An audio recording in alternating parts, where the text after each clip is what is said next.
North Korea. ये नाम सुनते ही दिमाग में क्या आता है? तानाशाही, न मर्जी से जी पाना, न मनपसंद कपड़े पहन पाना और ना ही पसंद का हेयर स्टाइल। मगर क्या आपको पता है नॉर्थ कोरिया में लोगों का टीवी खरीदना भी पाप है। अगर खरीद लिया तो अपनी मर्जी से देख नहीं सकते, क्योंकि आपके टीवी का रिमोट कंट्रोल भी डिक्टेटर किम जोंग और उनकी सरकार के हाथ में है।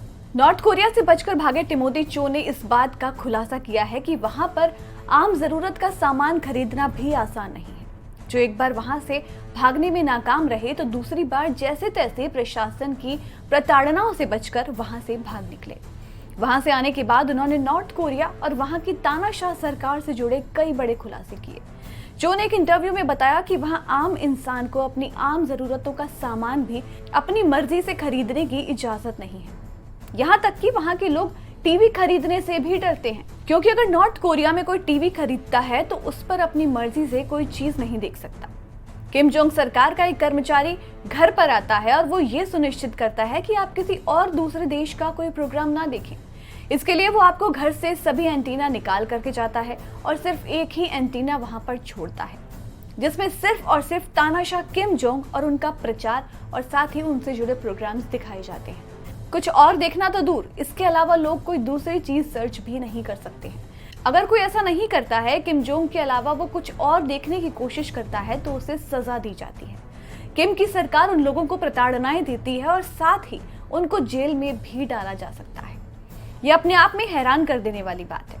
मगर सिर्फ ये ही नहीं, इसके अलावा टिमोथी चो ने यह भी बताया कि वहां लोगों को अपनी मर्जी से अपने बाल भी नहीं कटवाने की इजाजत है।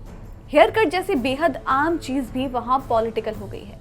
स्कूल जाने वाले बच्चों को ये हिदायत दी जाती है कि वो 1 या 2 या 3 स्टाइल में ही अपने बाल कटवा सकते हैं। और तो और हेयर कट करने वाले भी कोई दूसरी स्टाइल में बाल नहीं काट सकते हैं। अगर बच्चों ने कोई और तरीके का हेयर कट करा भी लिया है तो उसकी सजा उनके माता पिता को दी जाती है।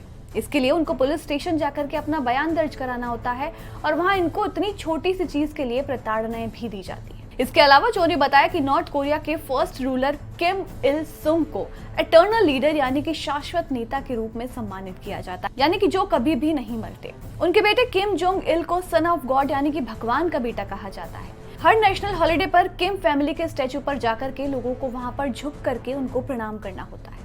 अब आप सोचेंगे कि अगर वहां के हालात इतने बुरे हैं तो लोग वहां रह क्यों रहे हैं, छोड़कर भाग क्यों नहीं जाते? तो आपको बता दें कि ऐसा करना भी आसान नहीं है। 1950 से लेकर के अब तक सिर्फ 30,000 लोग ही वहां से भाग पाए हैं। वहां से भागने वाले अमेरिका, चाइना या यूरोप में जाकर के अपना ठिकाना ढूंढते हैं।